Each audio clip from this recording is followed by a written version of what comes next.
Hey everyone, thanks for tuning in. I just wanted to share a little template I've been working on that's going to go out in my newsletter.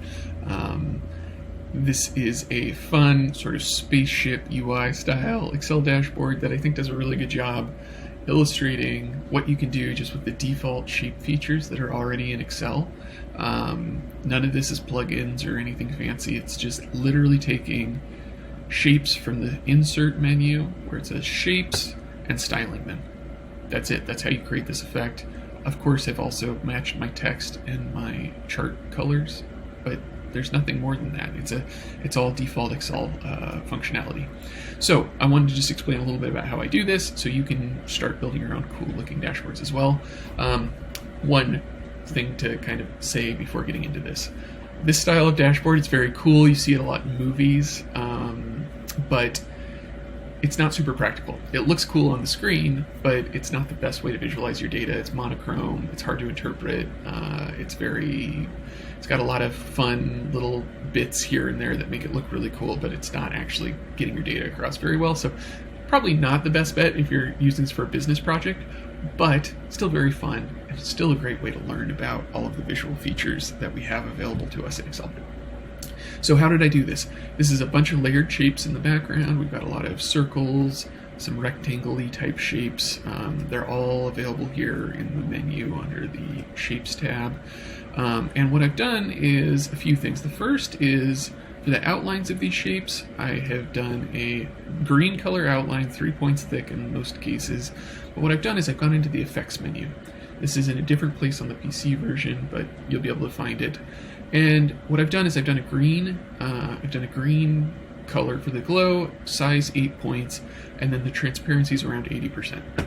And that just creates the cool glow effect that makes this look like an old sort of 90s era display, like an old 90s era computer, that kind of green glow matrix effect. Some other things I've done here is a lot of transparent fills. So transparent fills, what I mean by that is when you select a shape, you have a fill color. You can do a solid fill as an option. That just means it's going to be one color. But then I crank up the transparency. And when you crank up the transparency, it makes it a little more see-through. You can see the background color through the element. And that's what creates this kind of subtle sort of, oh, hey, this background's a little different here. It feels like different pieces of a screen. It breaks the page up a little bit. Another big one here is gradient effects. So if you notice, there's a little glow coming down from the top of the screen here. This is a big rectangle.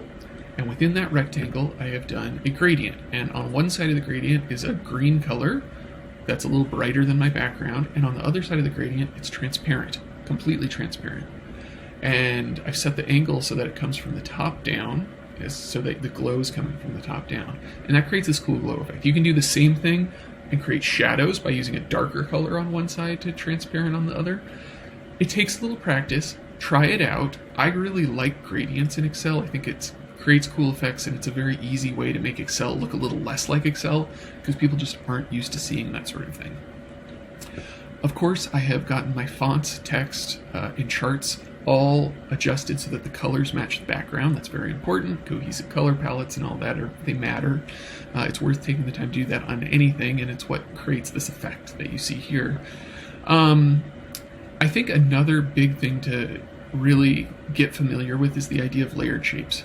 Just like in PowerPoint, everything in Excel is a layer, and those layers are stacked on top of each other.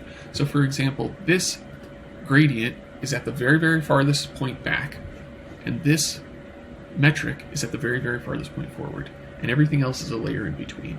So getting used to how you layer things, right-clicking and saying, hey, bring this to front, bring this to back, and getting familiar with that is really, really helpful for starting to do these layered complex designs.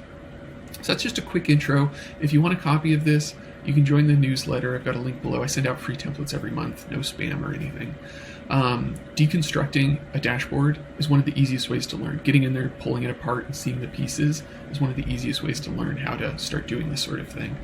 I also have a much more extensive toolkit available. I'll put a link to that as well, where I have 125 or so charts in a bunch of different colors. Which can help as well. So you can also stick around. I'll be posting more of this stuff. Like and subscribe or comment if you're working on something similar. I'll reply to all the comments. And thanks so much for joining.